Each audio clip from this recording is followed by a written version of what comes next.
So before you came in, we're talking about the state of the nation, and the hottest topic right now is the recent arrest of Nnamdi Kanu. And as many already know, that IPOB has been proscribed a terrorist group, and the fact that he has, I think before the break, Mariam had laid down the charges the federal government has against him, and Nnamdi Kanu has even been suspended by Facebook for hate speech and so many other crimes, and he has done even virtually. In your view, now that the government have made this arrest, and because it is also a sensitive matter, as Tokwe said before, he has a lot of following. So how best would you advise the government carry out the entire issue of Nnamdi Kanu? Yes, the courts will do theirs, but the rhetoric, the posture of the government concerning this matter, how can we be careful, or how must they do such that it doesn't instigate violence going forward? Well, Nigeria is at a very, very sensitive stage in its history at this point in time. And a lot of things really need to be addressed and readdressed. And Nnamdi Kanu, one way or the other, represents one of those voices of people in Nigeria agitating for one thing or the other. And I think the government really needs to sit down and hear him and listen to him. Okay. They need to give him a fair chance to express himself and say exactly what he wants, he and his group. And they must find a way to address his fears, allay his fears, and see how to reassure him that whatever he's asking for will be dealt with according to the laws of the land of Nigeria.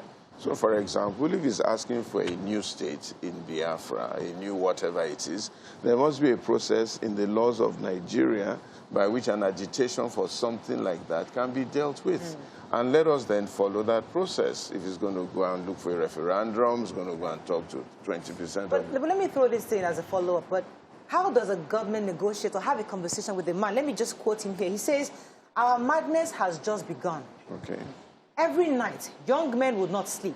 You will come out of the starting of every road that leads to every populated area under human habitation to make sure the appropriate roadblocks are put in place to slow them down so we can catch them and kill them.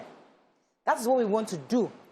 Obiano is now talking to the governor of Anambra State, saying that from today onwards, anywhere you are seen in public, you will be attacked. You're a dead man walking. Kill them. So a man who says stuff like that, should the government call him to engage and have a conversation as a sovereign state? Is it something we should do, or use that hard stick of you have to be thrown in jail? What are your thoughts on that? Well, a government is not just to use hard stick on everybody for whatever reason. A government is a father.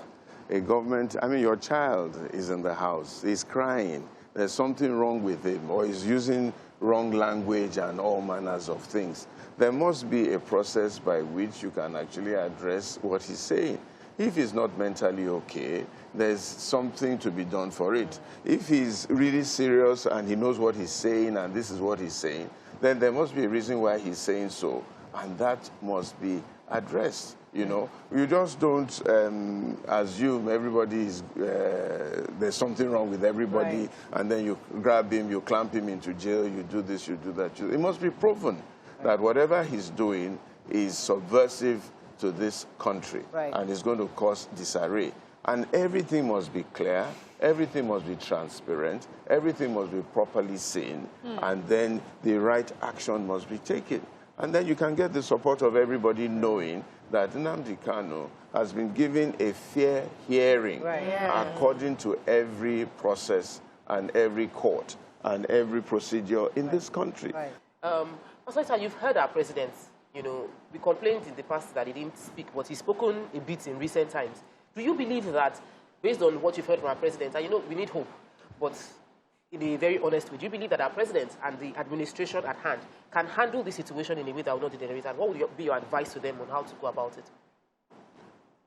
Oh, that's a very, very tough question that you've asked me. I don't know if they have the moderating skills and the human management skills that we need at this point in time because of their talk, their speak, and their body language. okay? You need a lot of moderating skills at this point in time to handle both Nnamdi Kanu and his followers, because he has somehow cultivated quite a high level of following. Yeah. And I think everybody should be brought around a table and sat together and spoken to. And the president has to come out even a little bit fartherly. Now, do you think that if Nnamdi Kanu agrees to down tools because there's a promise that somebody of Igbo extraction may be president, do you think that would calm him? Because well, what is Nnamdi Kanu asking for? Is he asking for an Igbo president? No, or is he asking Republic for of a Republic Biafra. of Biafra? Yeah. So, Nnamdi, why are you asking for this? a Republic of Biafra? Why? I want to be president of Biafra. Okay. If you want to ask for a Republic of Biafra, there's a process of getting a Republic of Biafra. Go around all your Biafrans, take a referendum of all your Biafrans, and let them all say, we want you. We want to go with you.